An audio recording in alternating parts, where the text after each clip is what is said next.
Bonjour à tous, je suis Peyobam et je vous souhaite la bienvenue dans ma Gear Room.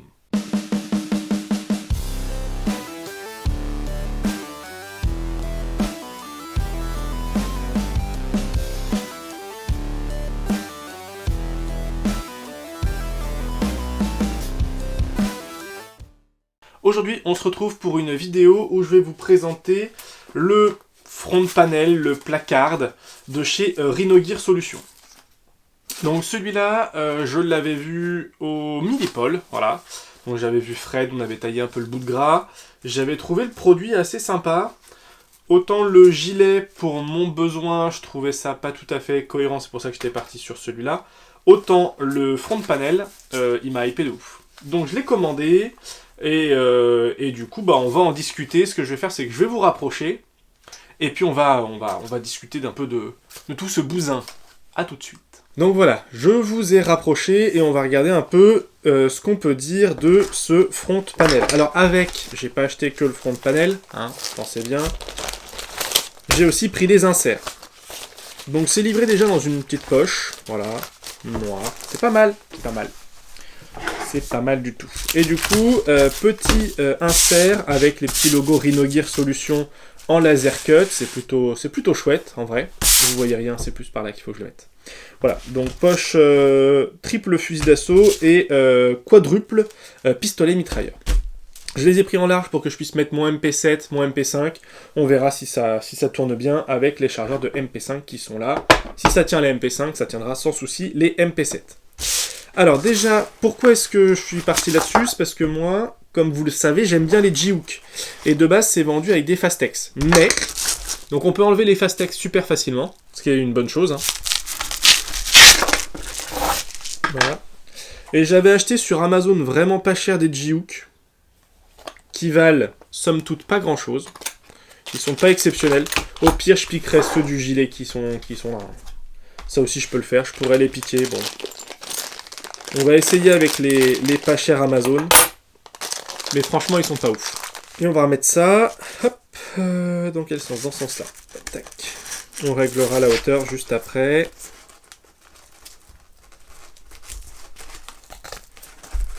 Alors je sais pas si le mettre dans ce sens-là ou dans l'autre sens habituellement. Dans ce sens-là.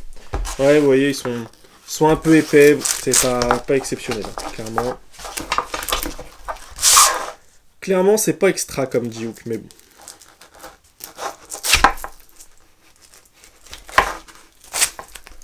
Voilà, bon. Ce que je vais faire, c'est que je vais enlever le front panel qui est là. Désolé pour le bruit, les gars. On va essayer de foutre ça. Ça a l'air assez haut, en temps normal. On va voir. Hop. Clac, c'était là-dessus, je crois que je l'avais mis.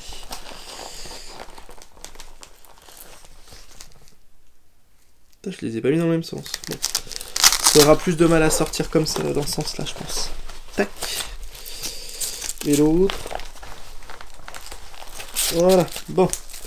Donc maintenant, on va essayer de le foutre à peu près à la bonne hauteur, c'est-à-dire que ça recouvre le début du velcro. Tout petit peu, voilà.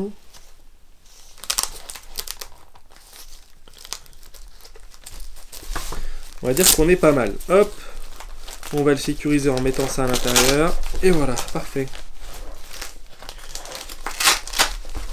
Voilà, le changement c'était facile. Hop. Ok, il y a peut-être que ça qui va m'emmerder là, lui encore. Lui, les PTT, c'est vraiment un truc qui casse les bonbons, hein. Franchement, c'est relou de ouf. Bon, enfin bon, c'est pas grave, on verra. Alors, pour mettre les inserts, moi j'ai une petite technique. Vous en faites ce que vous voulez. Je prends généralement un truc comme ça, là. Voilà, donc... ou un papier, ou un... Comment on appelle ça déjà Est-ce que je vais avoir ça là-dedans? Les papiers congélation, là. Les sacs congélation. Je fous ça dans le sac. Je le fous dedans, je tire le sac, et c'est tout nickel. La question, c'est ce que je vais retrouver, hein. C'est juste ça. Je crois que j'en ai là-dedans. Voilà. Voilà. Deux sacs congèlent. Hop. Le plus simple étant de mettre des chargeurs dedans, comme ça il y a déjà l'épaisseur, ça évitera que ça fasse des trucs bizarres après. Donc vous foutez les chargeurs dedans. hop. Voilà.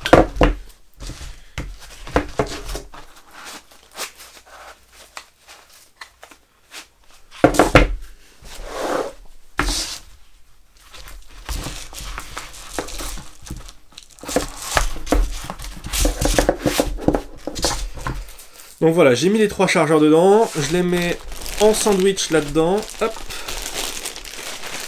J'ouvre la poche, je les fous dedans, et normalement c'est plutôt pas trop mal foutu, plutôt pas trop mal mis. Hop, je tire dessus, doucement.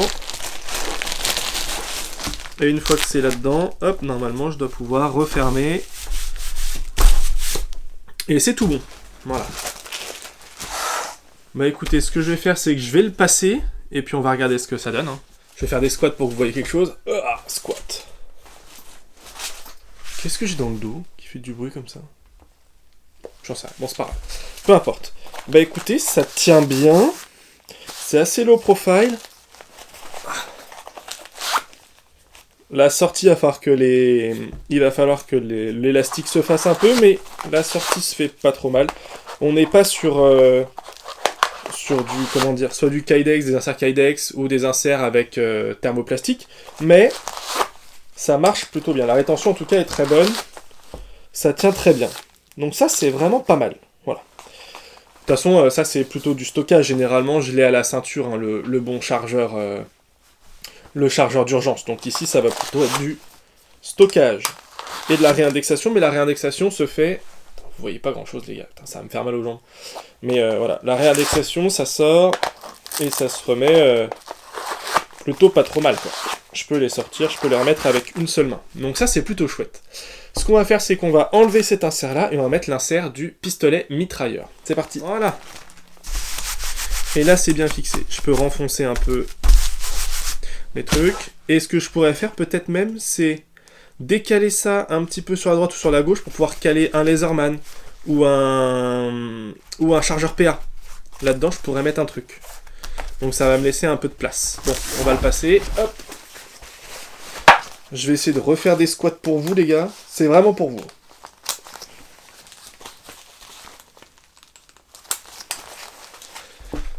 Voilà. Parce que de toute façon, comme je vous disais, hein, j'en avais besoin pour mon MP5. J'avais rien pour mettre les chargeurs de MP5 dedans. C'était un peu la misère. Mais là, MP5 et MP7, ça va tenir tout seul. Voilà. Ça bouge 0. Ça le retient bien. Donc écoutez, c'est pas mal. Hein. Après, ce que je vais pouvoir faire, c'est peut-être pouvoir les bouger un petit peu pour les recentrer.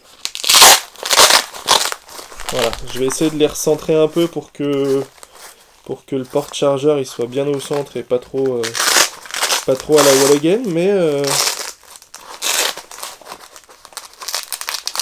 ça c'est toujours un peu chiant comme truc à faire. Voilà, en gros, là ils sont un peu ratatinés, donc ce que je peux faire c'est reprendre ça, le foutre au fond. Voilà, je vais le foutre au fond. Et une fois qu'il est bien au fond et qu'il n'y a plus rien qui touche, je vais pouvoir enlever ici. Voilà. L'étendre un petit peu plus. Voilà. L'étendre au max. Refermer devant. Voilà, en fait le but c'est de le mettre bien, qu'il soit bien tendu. Hop. Pas comme Natacha. Et ensuite, voilà. Hop. Et du coup là ça va le serrer un poil plus. Voilà.